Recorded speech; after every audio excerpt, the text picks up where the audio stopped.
धम्मपद के सुखवग में एक बहुत महत्वपूर्ण गाथा है। भगवान बुद्ध ने उस गाथा में कहा है कि जिगच्छा परमा रोगा, अर्थात भूख सबसे बड़ा रोग है।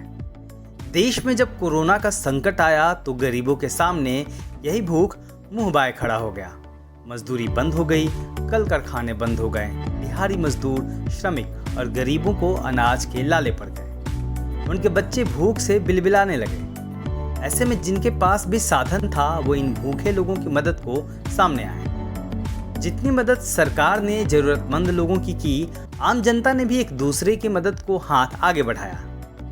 ऐसी स्थिति में वाराणसी में सारनाथ स्थित धम्म शिक्षण केंद्र के संस्थापक भिक्खु चंदिमा भी जरूरतमंद लोगों की मदद को सामने आए और पिछले 3 महीनों में इस संस्था ने हजारों जरूरतमंद लोगों की मदद की है।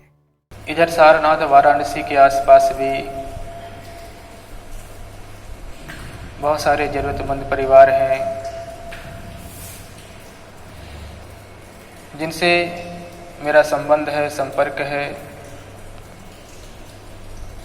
लॉकडाउन होने के बाद मैंने उन लोगों से बात किया,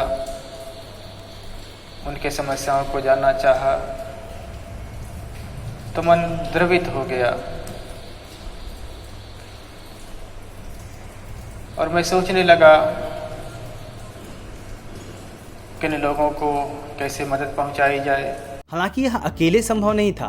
भिक्खु चंदिमा और धम्म शिक्षण केंद्र से देश के अलग अलग हिस्सों के लोग जुड़े हैं। ऐसे में भिक्खु चंदिमा ने तमाम उपासकों से बात की और मदद मांगी और लोग इस नेक काम के लिए सामने आए भी। हम लोगों ने यहाँ पूरे देश के, विशेषकर बनारस के उपासकों से, उपासिकाओं से, जो मानवतावादी लोग हैं, उनसे विचार विमर्श किया। उन लोगों से कहा कि बहुत सारे बनारस में या आसपास के लोग, जरूरतमंद लोग हैं, वह उनका जीवन बहुत मुश्किल से बीत रहा है, हम उनको कैसे मदद कर सकते हैं, कैसे मदद पहुंचा सकते हैं। तो बहुत सारे महानुभावों ने हमें राशन उपलब्ध कराया, बहुत सारे लोगों ने हमें आर्थिक मदद किया। लखनऊ के हमारे सहयोगी हैं आयुष जी, उन्होंने सारनाथ महाविहार धम्म शिक्षण समिति के नाम से पेमेंट गेटवे बनाया।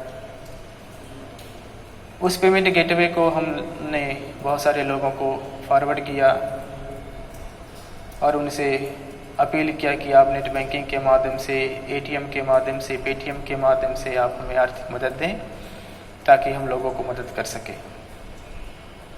साथ ही हमने ये भी अपील किया कि इस बार 14 अप्रैल और बुद्ध पूर्णिमा लॉकडाउन के कारण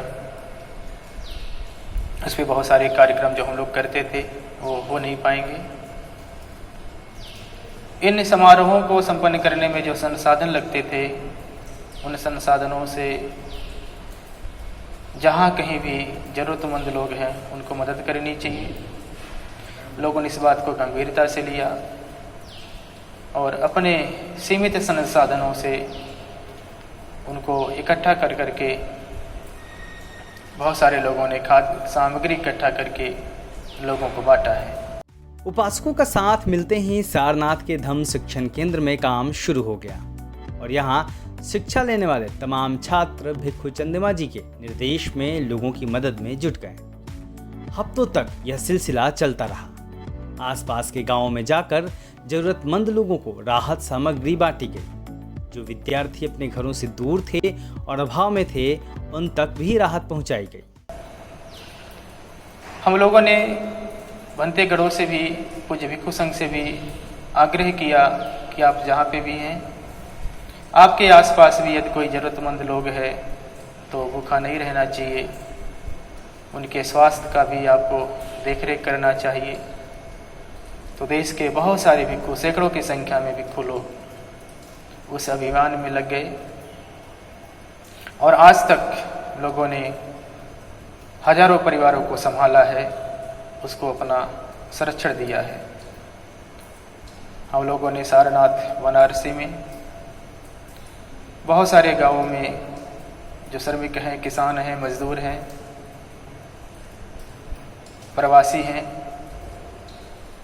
उन तक राहत सामग्री बांटी है। साथ ही साथ बनारस में अध्ययन करने वाले छात्र छात्राओं को जो यहाँ लाजों में थे, हॉस्टलों में थे, उन्हें भी हम लोगों ने अपना मदद पहुँचाया है। अभी तक हम लोग लगभग 1000 परिवारों को राशन उपलब्ध करा चुके हैं। हमारे राशन में दाल, चावल, आटा, तेल, नमक, आलू, प्याज इतनी सामग्री है कि यदि एक परिवार में 5 मेंबर हों, 5 सदस्य हों, तो 15 दिन तक बहुत आराम के साथ भोजन कर सकते हैं। इस अभियान में हमारे बहुत सारे भिक्षुओं ने हमारी सहायता की है, बहुत सारे बौद्ध उपासकों ने, उपासिकाओं ने सहायता करी है। जिन जिन लोगों ने सहायता किया है, मैं उनको आभार ज्ञापित करता हूँ। मेरा ये मानना है कि मानव सेवा ही धर्म है। इस तरह धम्म नगरी सारनाथ में 2011 में स्थापित बौद्ध शिक्षा के इस महत्वपूर्ण केंद्र ने साबित किया कि वह न सिर्फ धम्म शिक्षा की बातें करता है, बल्कि बुद्ध के बताए रास्ते पर चलकर देश और समाज की बेहतरी के लिए हमेशा तैयार भी रहता है। कोरोना में इस केंद्र ने जो महत्वपूर्ण भूमिका निभाई है, वो वाकई काबिले तारीफ है। Bureau report, Delhi Dastak.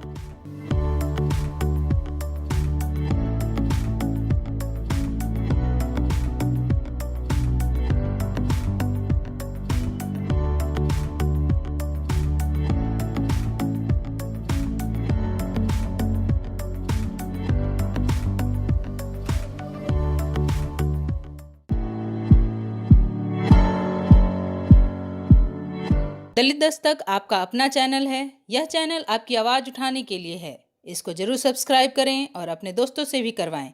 Bell icon पर भी जरूर क्लिक करें।